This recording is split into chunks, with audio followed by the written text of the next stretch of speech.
Un truc, c'est très personnel, je viens là essentiellement pour ça. Applaudissez s'il vous plaît. En plus, en le faisant avant, j'ai déjà les trucs. Bon, alors, on va parler de Podman et Docker. Vous pourrez éventuellement deviner qui est l'Otari et qui est la baleine.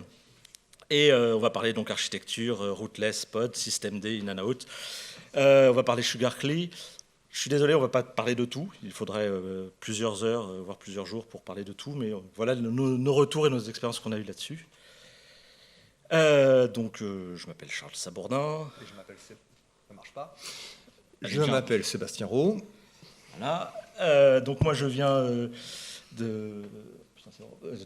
historique, plutôt Java, et je suis arrivé à Kubernetes via OpenShift avec le côté source to delivery que je trouvais très intéressant.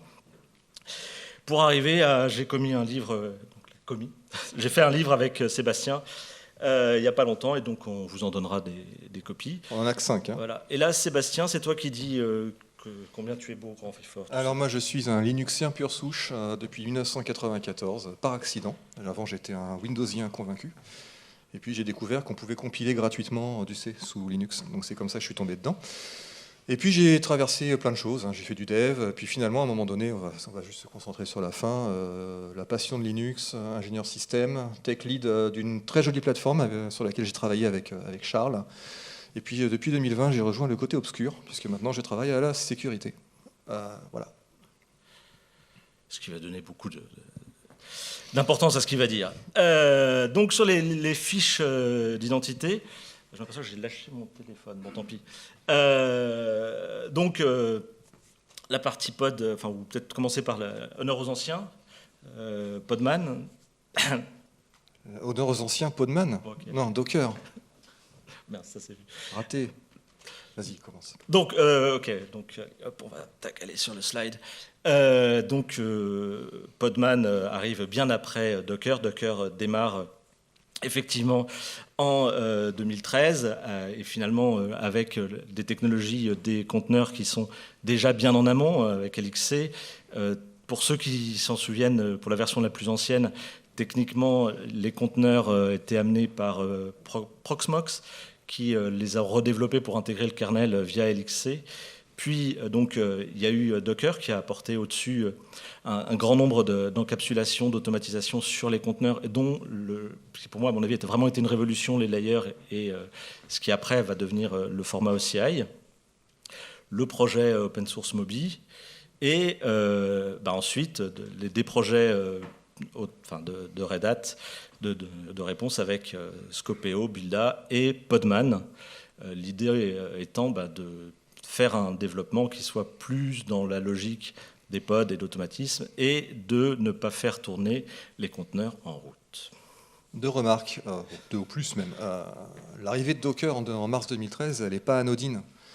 Si Docker est arrivé en mars 2013, c'est parce que l'écosystème, notamment le kernel de Linux, il était prêt, puisque le kernel 3.8, c'est le premier qui a intégré les user namespace. Les conteneurs, hein, c'est namespace plus cgroups, et tout était prêt à ce moment-là, en mars 2013. Si on regarde d'ailleurs avant, il y a eu quelques balbutiements. Ceux qui se rappellent du LXC construit avec des scripts shell à la main, de manière compliquée, voilà, c'était pas glorieux. Et deuxième chose, les conteneurs n'ont pas été inventés sous Linux, ils existaient avant, notamment sur Solaris. Alors, si ça vous intéresse de regarder ça. Mais ce qui est intéressant à voir, c'est que c'est vraiment, il y a Docker, et d'un coup, il y a une méga explosion. Et donc, la paternité de tout ça, on voit bien où elle est. Donc, la partie architecture, comme on disait donc sur Podman, l'idée, c'était de revenir à l'utilisateur, de permettre d'avoir une couche simple, de ne pas avoir un socket par lequel on passe toujours. Et donc, une architecture simple, la CLI, l'orchestrateur, le moteur de conteneur qui respecte la norme OCI. Donc cron-C, mais c'est modulaire, hein, vous pouvez changer ou mettre un autre chose, et puis le conteneur lui-même. Et puis votre conteneur va tourner avec le user qui l'a exécuté et monitoré par le programme Conmon qui lui permet de fonctionner. De l'autre côté... De l'autre côté, on a Docker. Alors pour ceux qui se rappellent, Docker jusqu'en 2017, c'était monolithique. On avait un CLI, Docker CLI, c'est pour ça que j'ai mis l'anneau unique, hein, un pour les gouverner tous. Et puis on avait un démon, un service Docker qui existe encore, Dockerd. Et puis ces deux-là, ils faisaient le job entièrement. Et puis quelqu'un a fait remarquer à Docker, qu'est-ce que j'ai dit tout à l'heure? On ne va pas dire contraint et forcé, mais Non, on avait dit... j'ai oublié. Enfin bref, des gens liés au monde de l'open source ou pas, ont dit que c'était pas bien parce que c'est pas pratique d'utiliser juste un Docker CLI et Dockerd comme ça. Il faut une API, il faut ceci, il faut cela, il faut faire exploser, c'est trop monolithique. Et donc on a créé Containerd qui suit Container Runtime Interface, donc l'API, qui lui va pouvoir lancer des runC avec la spécification Open Container Initiative, qui d'ailleurs est gérée par systemd, hein, et qui lui va enfin pouvoir exécuter le conteneur en tant que tel. Donc du coup, on a tout l'écosystème Docker qui a explosé en plein de petits composants, et ce qui a permis en fait, à plein d'outils différents, Kubernetes, Rancher, d'autres, etc., d'utiliser ces petits composants autrement que par le bloc monolithique.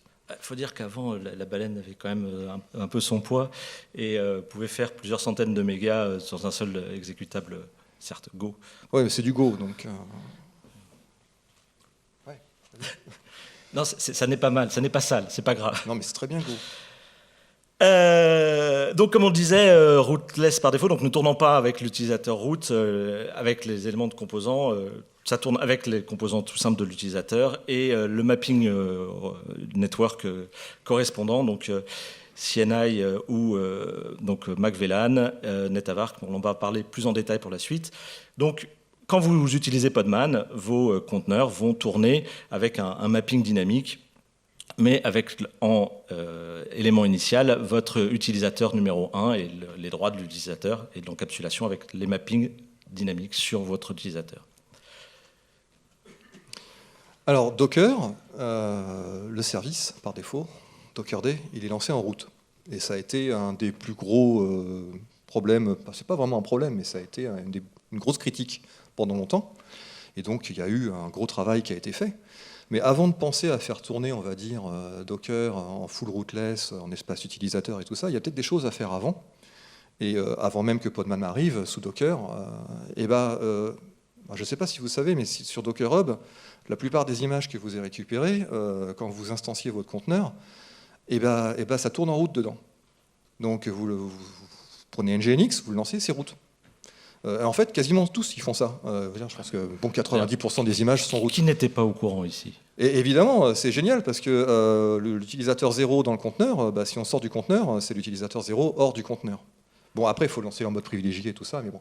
Mais avant de penser peut-être à aller vers des extrêmes, parce qu'on va voir que ça a quelques contraintes, déjà, ce qui est intelligent, c'est de se dire, quand je construis mon conteneur, mon image, je vais utiliser un autre utilisateur que root par défaut. Si je prends Nginx, je vais le lancer sur le port 80-80, je n'ai pas besoin d'être root dans mon conteneur. Donc je crée un utilisateur Nginx, donc je fais un user add dans mon Dockerfile, et puis hop, je ne suis plus root. Bon, ça pose un autre problème, hein, parce que en fait, si on sort du conteneur, l'UID qui a été généré, il est mappé aussi avec un UID dehors qui n'est pas forcément le même, donc là, on a aussi le problème. Mais après, on a d'autres possibilités hein, de se dire, si mon conteneur il pète, ou si je fais des bêtises dedans, je vais limiter les dégâts. J'ai les capabilities, je peux en retirer, je peux bloquer des appels système. Donc les capabilities, ce sont les capacités des conteneurs à manipuler les éléments du kernel. Donc là aussi, tout le monde sait ça, bien entendu. Vous ne pourrez pas faire un chmod, ou créer un fichier à certains endroits, ou changer l'heure, ou des choses comme ça. Donc ça se règle. Alors par contre, il ne faut pas faire ça avec n'importe quoi, hein. Mais tout ça se règle. Et puis il y a les user namespaces. Les user namespaces, c'est les rootless conteneurs. C'est-à-dire que le conteneur lui-même, il tourne dans son propre espace de nom, et du coup, ces ID sont totalement décorrélés de ceux de l'autre. Donc ça existe depuis longtemps, hein, sur, je ne sais plus, 2016, 2017, je ne sais plus exactement. Et en gros, si vous lancez vos conteneurs en tant que root, l'UID 0, en dehors du conteneur, ça va être l'UID 1 500 000. Et donc là, il n'y a plus de problème, puisque l'utilisateur n'existe pas, vous n'avez aucun droit sur le système. Donc ça, c'est pas mal, ça marche très bien. Et puis enfin, vous avez le full rootless, qui vient de Podman, hein, finalement, ça a été poussé par ça. Et là, du coup, on a un Dockerd, un daemon qui tourne pour chaque utilisateur. Bon, avant ça, il Il y a encore d'autres choses, il y a ST-Linux, APP Armor, et puis on n'a pas attendu Podman pour faire de la sécurité sur les conteneurs. Je veux dire, OpenShift 3, ça tourne depuis 2015. Par défaut, ça lance ses conteneurs avec un user qui n'est pas root, donc un user arbitraire. Et c'est géré par SE-Linux, heureusement, sinon ça serait la galère. Et encapsulé par du SE-Linux. Voilà. Et on avait un très très bon niveau de sécurité déjà à ce niveau-là. SE-Linux, quand c'est bien fait... Voilà. Et donc ces capabilities, ces SecOps, comme vous l'avez vu, comme ce sont des composants de moteur OCI, vous les avez aussi chez Podman avec les configurations par défaut différentes. Globalement, la doc qui explique qu'il y a 14, j'ai un doute. Enfin, il y en a un de moins côté Podman que côté... Oui, t'as raison. Donc voilà. Et ah oui, l'autre point, si par hasard vous avez mal fait votre Ansible et que vous exécutez votre Podman directement dans un sudo ou autre, il tourne en route en fait. Pour continuer là-dessus, en fait, donc votre conteneur, quand vous pouvez le faire tourner via Podman, vous pouvez le faire tourner en conteneur ou en pod. Si vous le faites tourner en pod, il va démarrer la même technologie et la même logique qu'il y a de Kubernetes, donc avec un deuxième conteneur qui tourne à côté pour permettre le partage des informations. Et lorsque votre pod tourne, ou votre conteneur va tourner à l'intérieur de Podman, il est dans son namespace, dans son isolation. Et pour rentrer dedans, pour avoir les accès, il faut passer par les command and share qui vous permettent de communiquer notamment par le réseau. Alors, vous avez des mappings dynamiques qui vous permettent de l'exposer. On en parle juste après. Alors, puisque Podman fait du pur rootless, il fallait que Docker suive. Et ce qui est intéressant de voir, c'est qu'il se base exactement sur les mêmes composants. Rootless-Kit, qui est un projet à part au démarrage. Les User Space Network, on ne sait pas le prononcer, on va dire SLIRP, voilà, qui est en fait une reprogrammation de toute la stack IP, IPv4, IPv6 en espace utilisateur. Donc on n'utilise plus la stack IP du noyau, on a recodé, on a refait depuis zéro toute une stack. C'est en utilisateur. En espace utilisateur, donc quand vous le lancez et que vous faites un PS, vous voyez Rootless-Kit, puis vous voyez Slirp, machin, etc. Donc c'est intéressant. Mais ça a des petits inconvénients, on va dire. En fait, les plus gros sont essentiellement au niveau réseau, puisque comme votre réseau tourne dans votre espace utilisateur, il n'est pas accessible de l'extérieur. Alors c'est le but recherché, puisque vous avez utilisateur A qui lance 3 conteneurs, et puis il a son réseau, utilisateur 2 il lance 3 conteneurs, il a son réseau, les deux ne communiquent pas, c'est nickel. Donc si vous voulez communiquer directement avec le réseau de vos conteneurs, il faut soit rentrer dans le même namespace, donc soit présenter les ports sur l'autre, soit proxifier d'une manière ou d'une autre. Donc ça rajoute une couche de complexité. Et puis c'est pas la seule limitation, puisque en fait on a des limitations sur le système de fichiers qu'on peut utiliser, voilà, et puis sur les performances. Alors, donc les performances, plus pour le coup, plus c'est haut, moins c'est bon. On a fait différentes versions de Podman et différentes releases, donc je reparlerai de pourquoi différentes releases, pour essayer justement de me faire des tests. Le test était assez simple, on avait un conteneur NGINX avec une page par défaut et une commande AB pour simuler ces 200 000 bench, ouais. Oui, Apache Bench, 200 000 connexions à 500 simultanées. Alors pour les anecdotes, on a eu aussi des gags parce que certaines releases qu'on a utilisées n'étaient pas forcément les mêmes par défaut, donc on avait des explosions. Tiens, regarde ça, c'est beaucoup plus gros. Oui, mais en fait ta page elle fait 2 fois la taille. Ah oui, c'est vrai, etc. Et quoi qu'il en soit, pour en revenir, vous pouvez constater effectivement que malgré le fait que Netavark ou Slurp soient des encapsulations qui doivent permettre d'aller de mieux en mieux, donc là aussi il y a beaucoup de travaux pour que cette réimplémentation soit de plus en plus rapide, on est quand même quasiment à 2 fois la vitesse du mode Docker. Et je pense que vous n'entendez pas les CPU souffler, puisqu'on est en espace utilisateur, c'est des processus à part, et voilà. S'il faut un AMD EPIC avec 64 cœurs ou 128 cœurs pour faire tourner un réseau correctement en espace utilisateur, c'est un peu limitatif quand même. Et la mauvaise surprise, ça a été Netavark, qui apporte plein de choses sympas, voilà, mais en fait, les performances nous ont un peu déçus. Donc 95 secondes, on reste au-dessus des 60, même si on est bien meilleur que les 70 ou les 130 d'à côté. Un autre point, donc je parlais, vous pouvez voir, on a différentes releases, parce qu'en fait, selon certaines releases, il n'y avait pas les bonnes versions, notamment parce que pour avoir Podman 4, il fallait certaines versions de systemd, et donc sur la Ubuntu 22.10, il n'y avait pas la version systemd permettant de faire tourner Podman 4. Et là aussi, on était obligé d'avoir des versions différentes.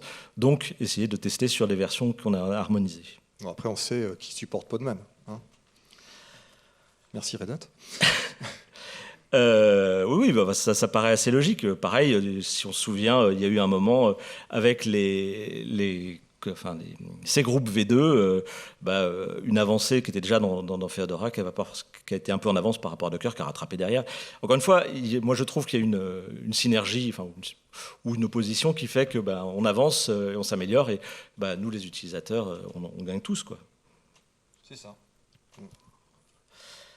Alors, on continue dans cet élément important. Il faut quand même rappeler qu'un des arguments qui était mis quand même beaucoup en avant sur Podman et sur le côté non-route, c'est l'idée qu'avoir cet énorme outil qui vous permet de tout faire, et notamment de builder et de runner, etc., c'était quand même un peu augmenter les risques en mettant tous vos œufs dans le même panier. Cela dit, quand on y réfléchit, quand on prend un peu de distance, et là, normalement, j'utilise sa casquette de champion de sécu, pour dire que, en fait, finalement, ces failles de sécu, elles arrivent dans le temps, elles évoluent, elles touchent différents problèmes, et que, au-delà du discours marketing, encore une fois, moins vous utilisez root, plus vous sécurisez vos processus, mieux c'est. Cela étant, c'est à pondérer. La pire des choses qui peuvent vous arriver quand vous avez un trou de sécurité dans vos conteneurs, c'est le breakout, l'évasion. Quelqu'un trouve un moyen de s'échapper du conteneur. Alors évidemment, quand vous êtes root dans le conteneur et que vous sortez de votre conteneur et que vous vous retrouvez avec les droits du service Dockerd ou Runc ou ce que vous voulez, en dehors donc sur la machine, vous avez tous les droits et là vous pétez tout. A contrario, il faudrait penser aussi que généralement le compte root est celui qui est le plus protégé sur un système. Ça semble de bon sens. Et on a tendance aussi à moins protéger les comptes utilisateurs. Alors évidemment, si vous pétez vos conteneurs et que vous tombez sur un utilisateur quelconque, en rootless, il n'aura que les droits sur les conteneurs qui ont été lancés par cet utilisateur. Donc c'est vrai que ça limite les dégâts, mais ça peut déjà être pas mal. Bon, avant d'en arriver là, il faut aussi penser au fait que l'application que vous mettez dans votre conteneur, elle doit être aussi clean. Parce que si vous pétez l'appli, que vous tombez dans le conteneur, peut-être qu'on va avoir un beau fichier avec des mots de passe, des clés, et ainsi de suite. Donc voilà. Et là, pour éviter que votre conteneur puisse faire n'importe quoi, déjà, vous le faites pas tourner en route. Oui, voilà. Après, il faut aussi pas oublier un truc. Oui, alors, Podman, c'est peut-être plus secure parce que c'est rootless par défaut. Peut-être que Docker, ça peut être plus secure parce que si on lance en rootless, c'est moins dangereux. Mais les plus gros problèmes, ils viennent généralement pas de l'outil lui-même, Podman, Runc, Containerd, Docker, le démon ou Kubernetes. Il ne faut encore pas oublier que derrière tout ça, il y a le noyau. Tout ça s'appuie exactement sur les mêmes fonctionnalités, namespace et cgroups. Et quand on voit que c'est depuis 2017, on a eu 8 conteneurs evasion sur le kernel et beaucoup moins sur le reste, on peut se dire que c'est presque accessoire finalement, mais chacun pense ce qu'il veut. Mais surtout, on peut se dire, pensez vraiment à patcher vos machines réellement, et puis à les redémarrer aussi de temps en temps, parce que voilà. Ouais, donc effectivement, une hygiène assez classique de mise à jour, de suivi, etc., peut déjà répondre assez bien à tous vos problèmes. C'est pour penser à se laver les mains. Donc, on va passer sur des aspects un peu plus différents. Hein. On n'a pas zappé une page ? Non, je crois pas. Non. Donc, une vraie différence de stratégie qui a opposé Podman et Docker, c'est systemd inside et systemd outside.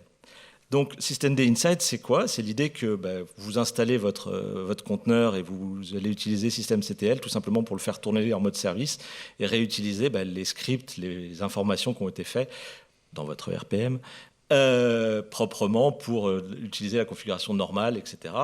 Et ça va fonctionner. Côté Docker, en fait...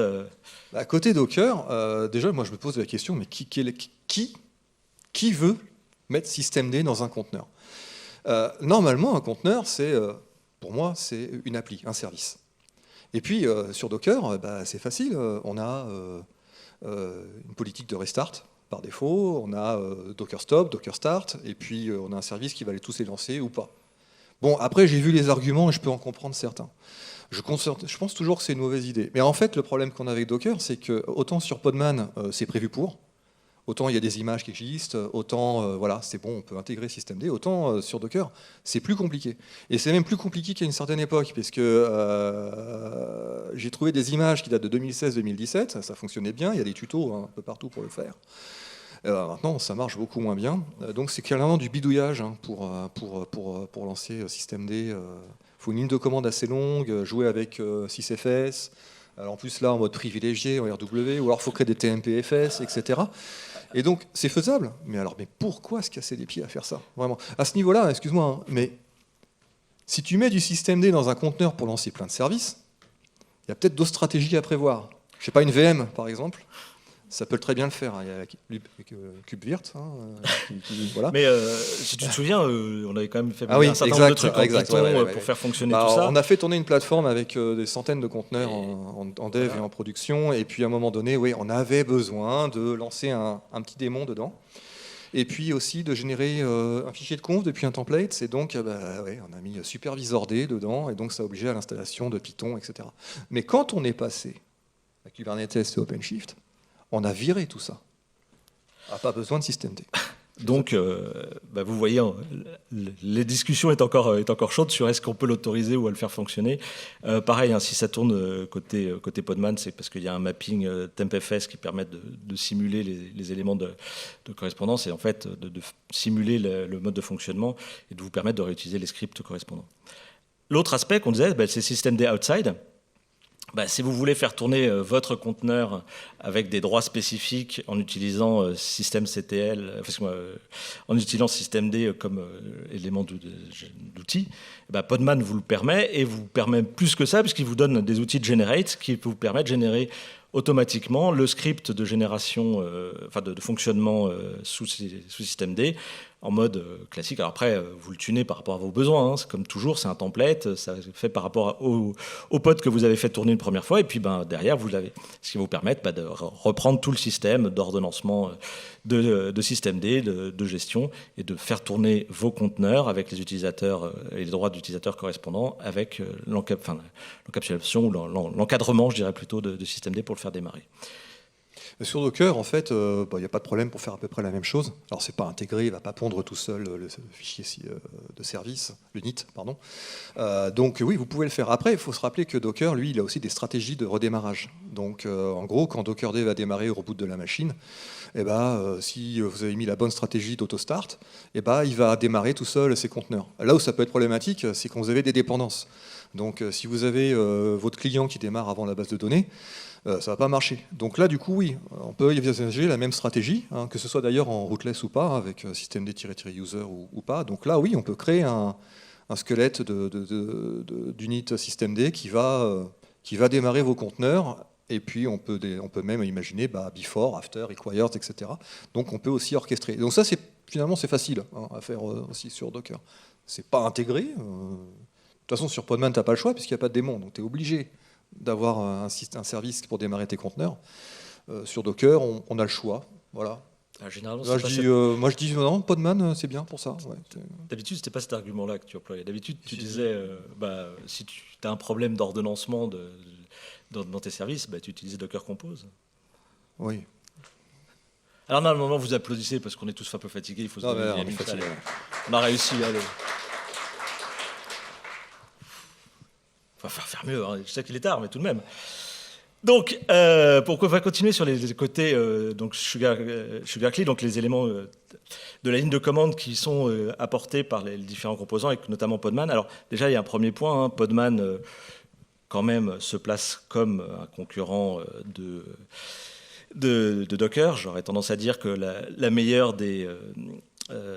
c'est quoi le terme ? Enfin, en tout cas, la meilleure des compliments, c'est l'imitation. Et donc, en tout cas, comme Podman arrive après Kube, après donc Docker et après Kube, d'une part, il simule l'ensemble des fonctions normalement de Docker, excusez-moi, vous permettant de faire un alias. Bon, ici ou là, peut y avoir des soucis. Moi, j'en ai jamais vraiment rencontré, mais j'en ai ouï dire, donc voilà, je répète. Moi, j'ai jamais eu de problème dans le changement, mais je préfère connaître l'outil que j'utilise, donc je préfère utiliser Podman plutôt qu'avoir un alias et découvrir que l'outil que j'utilise n'est pas le bon, notamment pour la qualité que je dirai après sur justement la configuration de Podman comme client de conteneurs et de récupération de conteneurs. Quoi qu'il en soit, parce que là, l'élément dont je voulais parler, c'est que Podman vous permet de runner vos fichiers YAML et vos configurations YAML de Kubernetes et directement de démarrer les conteneurs ou les pods et les éléments de service avec les éléments de mapping vous permettant de faire ça. Un autre aspect aussi, si vous démarrez vos conteneurs en ligne de commande en mode Podman, vous pouvez ensuite générer les fichiers cube ou les fichiers spec, donc en fait techniquement uniquement le pod, la spec du pod correspondant, avec la commande Podman, et notamment il va vous mettre toutes les informations de sécurité, etc., directement dans le code. Donc ça aussi c'est assez pratique, c'est ce qu'on appelle du sucre syntaxique ou de l'aide de l'utilisateur qui vont vous permettre de faciliter et d'avancer. À côté de ça, moi je sais que l'adaptation de fichiers Docker Compose pour les faire tourner dans un vrai orchestrateur, excuse-moi. Ouais. Oui, là, je dois avouer, c'est un bon point pour Podman. Et il y a des gens qui travaillent chez Docker ici? Parce que là, il y a quand même un gap à remplir. Alors, Docker Compose, ça permet de créer des pods. On peut en faire. Là, j'en ai décrit un. Voilà, on lance un petit pod avec une boucle un petit conteneur avec une boucle infinie, et puis un Nginx, et puis un MySQL. Et puis, on se partage le réseau, et puis on se crée un volume partagé aussi. Donc là, typiquement, quand je le démarre, mon Docker Compose up, là, je vais avoir mes conteneurs qui démarrent, mes 3 conteneurs qui partagent tout, ensemble, la même adresse IP, les mêmes ports exposés, tout ça, et le même volume et tout, et ça marche vachement bien. En plus, ils ont 1, 2, on pourrait envisager de scaler, pas de problème. Bon, sur une seule machine, évidemment. Par contre, ça s'arrête là. Je ne sais pas, le développeur de Docker, il y aurait un truc qui serait bien, c'est qu'il le compose avec un K. Voilà, c'est une commande qui permet de convertir ces fichiers de Docker Compose en fichiers YAML pour Kubernetes. Sauf qu'il ne le fait pas bien. Là, typiquement, on voit le résultat. Il nous a créé 3 deployment configurations, alors qu'il ne nous en faudrait qu'un. Puis là, du coup, on a 3 pods finalement qui vont démarrer, alors qu'il en faudrait qu'un avec 3 conteneurs, 2 plutôt, parce que le premier ne compte pas. Le service est bien présent. Le shared volume, on a juste un PVC, mais il n'a pas créé le claim, donc il n'a pas créé le volume lui-même, le volume temporaire. Donc en gros, ça donne une base, un squelette, mais il va falloir mettre les mains dans le cambouis pour avoir à la fin, là du coup, on n'aurait plus que 2 fichiers, ou 3, pour avoir quelque chose de faisable. Mais c'est pas pratique, donc ça c'est dommage. C'est un truc un peu monolithique et on devrait, quitte à tout faire dans Docker, autant rajouter ça aussi, à un moment donné. Après, il y a aussi beaucoup de choses, d'aspects historiques compliqués qui font que dans le temps, à un moment, ça a été nécessaire ou pas, ou autre. Toujours sur la partie CLI et autres, il y a aussi un peu une évolution ou une adaptation au marché, j'ai envie de dire. C'est que quand Podman démarre, il rappelle quand même que c'est mieux de séparer le build, le run, et puis Scopeo sur les aspects d'image. Et puis en fait, maintenant, ils intègrent les libres, donc vous pouvez builder avec Podman. On est un peu dans un biais par rapport à ce qui avait pu être mis en avant pour différents arguments. Là aussi, la critique est aisée, mais l'arrêt est difficile. Je pense aussi, quand on a mis son alias à Podman, on a envie de pouvoir faire un build et que ça fonctionne.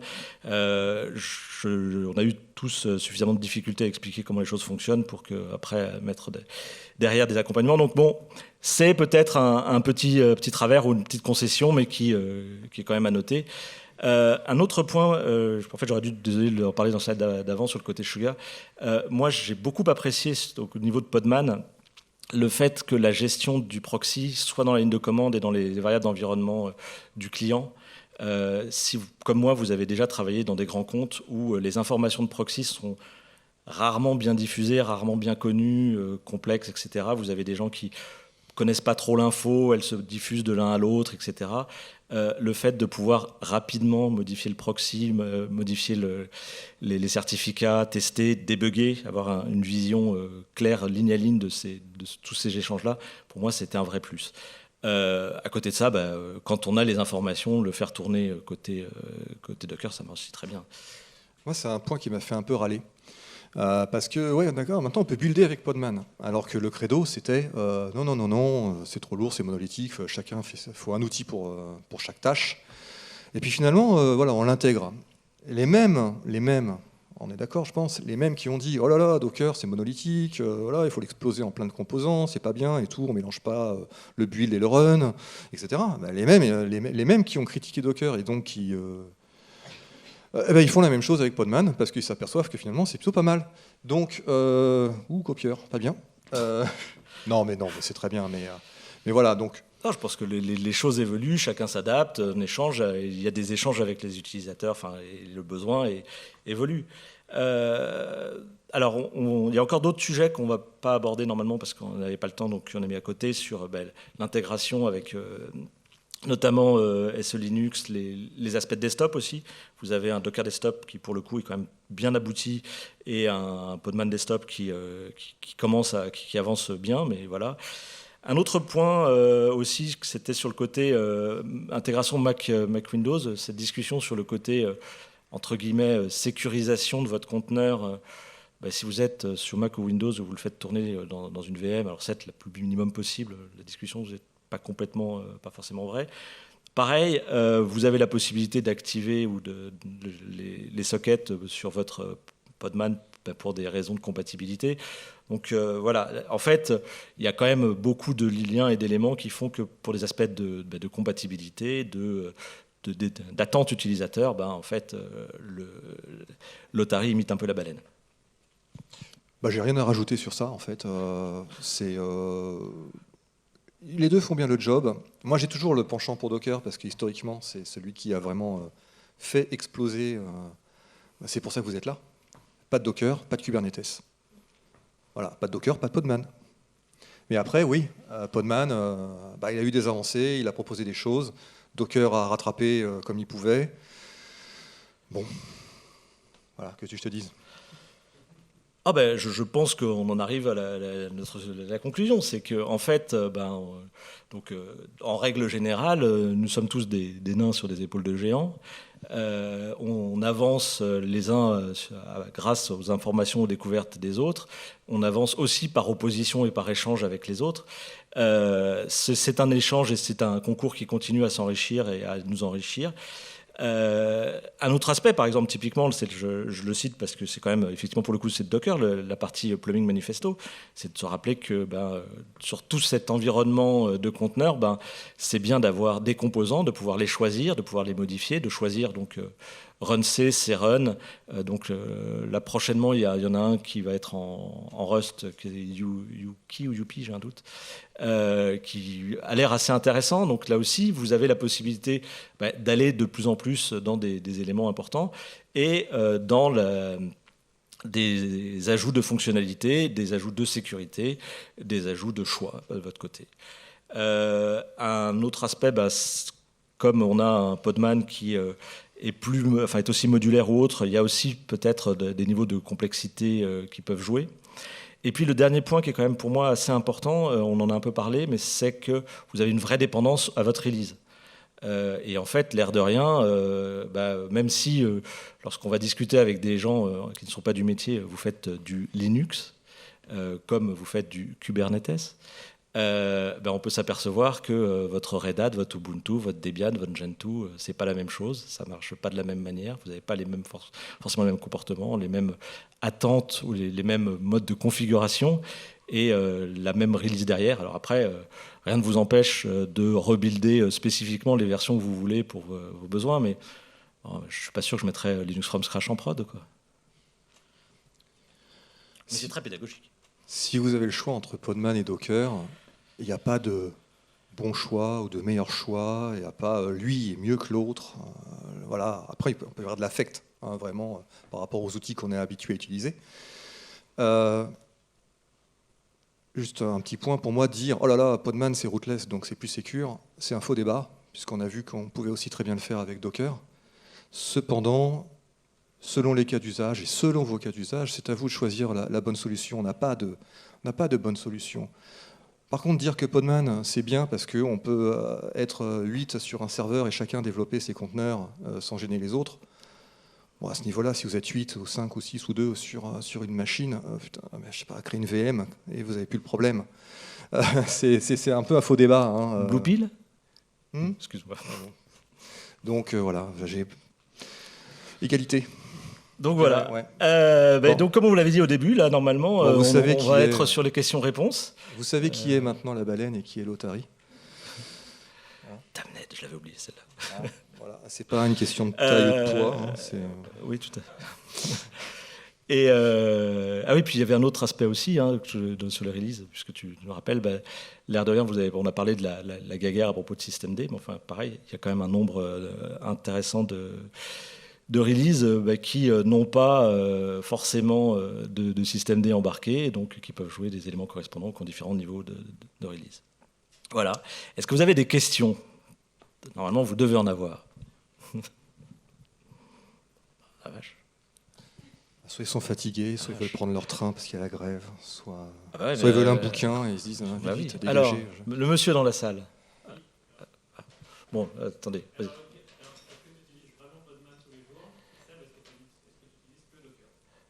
Je n'utilise que Docker. Mais, pour la présentation, on a fait des sessions tous les deux, où on a tenté les deux. Donc j'ai lancé 2 VM, une Podman, une Docker, et des fois Podman et Docker sur la même, pour voir. Donc oui, j'ai fait les tests sur les deux. Bon, à l'usage, c'est pareil. Voilà. Donc moi, non, je n'utilise pas exclusivement les deux. Par contre, honnêtement, le use case dont je vous parle, c'est le problème de connexion de proxy. Je l'ai eu souvent, et clairement, le Podman pool enfin, alors je ne sais jamais le niveau de debug, mais pour avoir les informations exactes et bien prouver que c'est un problème de proxy qui ne passe pas la donnée et qui n'ouvre pas le truc, ça, vraiment, clairement, c'est un des trucs qui m'a sauvé la vie plusieurs fois. Après, j'utilise objectivement l'outil que j'ai. Souvent Podman, honnêtement, mais c'est pas bloquant. Enfin, j'utilise les deux en fait. Oui, alors, je t'en prie. Tout à fait, ouais. J'imagine que derrière il y a un template. Est-ce que ce template-là, on peut utiliser des templates custom à la place? Alors, j'en sais rien.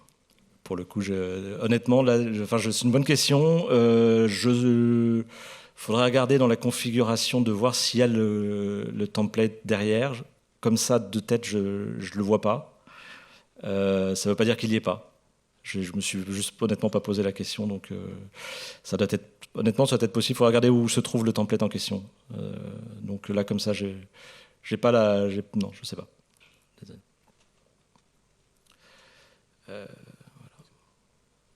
Voilà. Un livre pour le monsieur. Monsieur avait posé une bonne question, il a le droit à un livre. On n'a pas la réponse. Oui, c'est une très bonne question. Bon, on n'a pas la réponse, vous gagnez un livre. Bon. D'autres personnes ont une question? Monsieur là-bas. On aura peut-être la réponse. Ouais. Parce qu'il... Vas-y. Par contre, un peu fort parce que...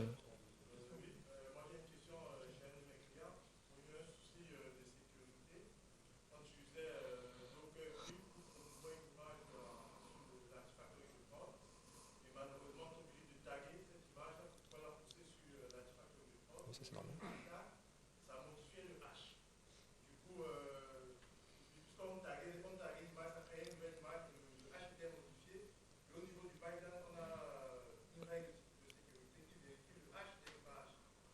Normalement, le tag ne modifie pas le hash. Ça, j'ai jamais vu.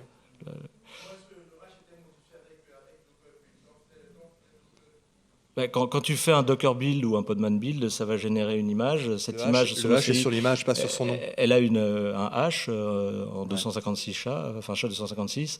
Généralement, si tu lui as donné des paramètres, il va avoir un label, mais le label et le SHA sont indépendants. Tu peux changer le label, mais le SHA, il est unique normalement. Alors là, je ne sais pas où est le souci, mais ça m'étonne. Donc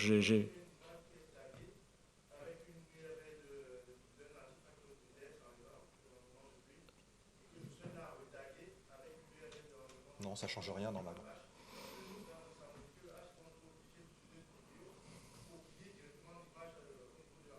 Jamais vu ça. Et pourtant, Artifactory, on l'a utilisé 6 ans.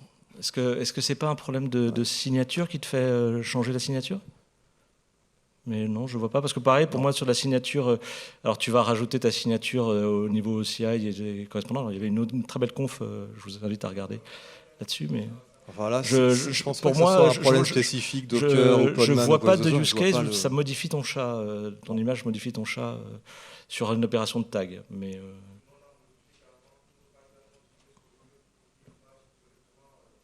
Il va falloir tester ça ce soir. C'est pas gentil. Je pensais me c'est reposer ce intéressant. soir. Écoute, moi, j'ai pas vu ça de changement comme ça sur un tag. Non, j'ai jamais entendu parler de ce truc. D'ailleurs, ça n'aurait aucun sens.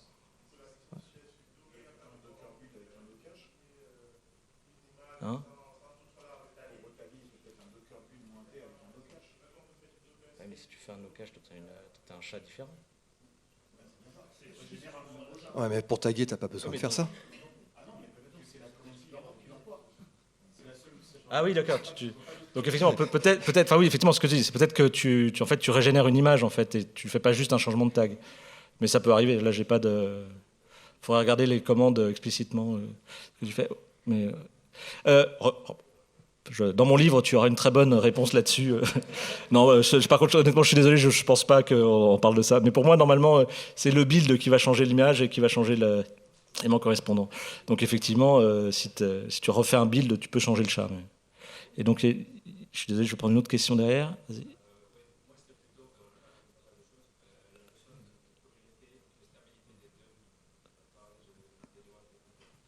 De stabilité des deux? La communauté Docker est plus grosse. La communauté Docker est clairement plus grosse, ouais. Mais voilà. Bon, après, Podman, c'est très actif. Hein. Ça évolue vite. Attends, si je l'ai mis en tout début, le nombre d'étoiles et de watching, de fork, etc. Donc, ouais.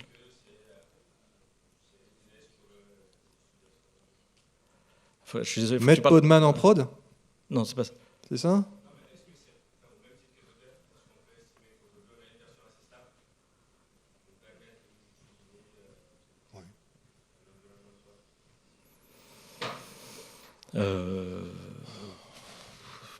Pour moi, dans ton utilisation, tu vas l'utiliser plutôt sur ton poste local que pour faire des éléments de gestion derrière. Je ne l'ai pas utilisé en prod correspondant. Si tu as ton besoin de haute dispo, etc., moi, je ne vois pas de blocage, mais je ne l'ai pas fait. Donc, voilà. Le seul blocage que tu vas avoir, en fait, c'est à cause du rootless. Et donc, non, mais c'est vrai, c'est ce qui va limiter l'utilisation de Podman, sauf si tu le lances en route, hein, mais ça va limiter l'utilisation de Podman à des cas précis. Mais à ce niveau-là, peut-être si tu l'utilises en prod, pour utiliser justement les user namespace et choses-là, peut-être penser à passer à autre chose. Kubernetes, typiquement. Bon, écoutez, okay. Merci beaucoup. Merci.